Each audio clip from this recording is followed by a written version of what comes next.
The hangar bay of the Sentinel's Edge hummed with the usual cacophony of repairs and recalibrations.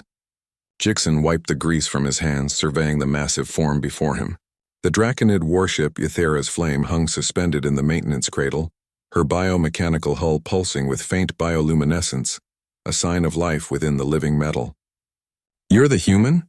The voice resonated through the bay, not from speakers but from the ship itself, deep, feminine, ancient.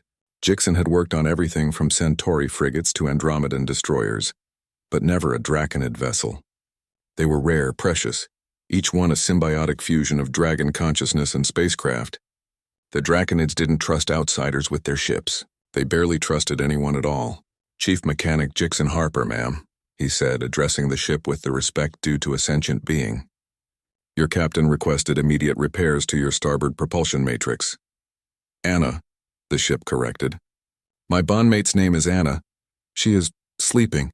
The injuries from our last battle left her unable to oversee this herself." Jixon nodded slowly.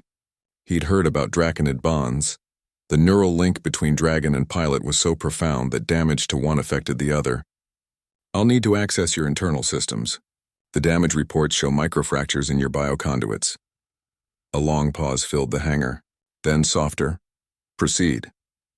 He activated his anti-grav boots and ascended to the ship's flank. The hull plating shifted beneath his touch, warm and smooth like scales. Access panels irised open, revealing the crystalline neural pathways that carried energy and consciousness throughout the vessel. Jixon began his work with practiced precision, his tools interfacing with biological circuitry that was simultaneously mechanical and alive. Each connection he repaired elicited a faint shudder from the ship. "Slowly," the voice was barely a whisper now. "It hurts." His hands froze mid-calibration. In all his years as a mechanic, machines had never told him they felt pain. He looked at the pulsing conduits, understanding flooding through him. To repair the ship, he was essentially performing surgery without anesthesia. "It'll be over soon," Jixon said softly, his voice gentle. He adjusted his approach, working with more care, more deliberation. Where before he'd been efficient, now he was tender. Hours passed. Jixon talked to the ship as he worked, explaining each step, warning before any procedure that might cause discomfort. He learned that Ethera's Flame had bonded with Anna 15 years ago, that they'd fought in the Outer Rim Wars, that Anna sang to her during long voyages through the dark between stars. "Your people are strange," the ship murmured as Jixon sealed the final bioconduit. "The other races treat us as tools. Valuable, yes, but tools nonetheless. You speak to me as though I matter." "You do matter," Jixon replied, climbing down to inspect his work from a different angle. "Any consciousness matters. Besides, you're not just a ship, you're Anna's partner.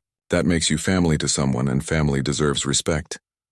The ship's bioluminescence brightened, shifting from pale blue to warm amber. "Anna would like you, human. She has always said your species possesses an unusual capacity for empathy." Jixon smiled. "We're adaptable. We've had to be. When we first left Earth, we were terrified, alone. But we learned that the galaxy is full of different kinds of consciousness, different ways of being alive. Seemed foolish not to respect that diversity." "The repairs are complete?" the ship asked. "Almost. There's one final calibration. But I need you to cycle your primary systems. It might feel intense, like stretching a muscle that's been cramped." "I trust you." Those 3 words carried weight. Jixon initiated the sequence, monitoring the energy flow through the newly repaired pathways. The ship trembled, then steadied. The bioluminescence cascaded in waves across her hull, brighter and more vibrant than before.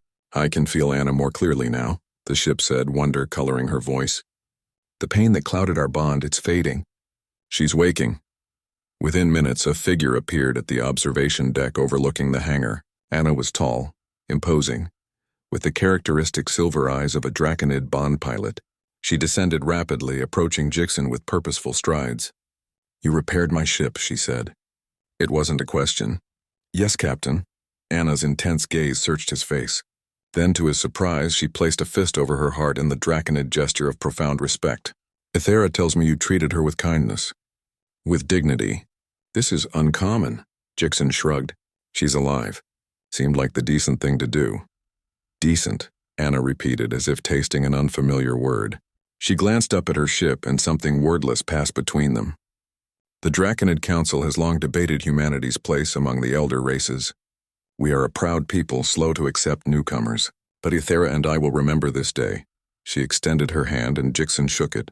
If you ever need a ship that will fly through hell itself to protect you, Anna continued, you need only call. We owe you a life debt. As the Draconid captain and her ship prepared to depart, Jixen watched the Wythera's flame power up, her hull singing with renewed vitality. In the vastness of space, humanity was still young, still learning. But maybe their greatest strength wasn't their technology or their weapons.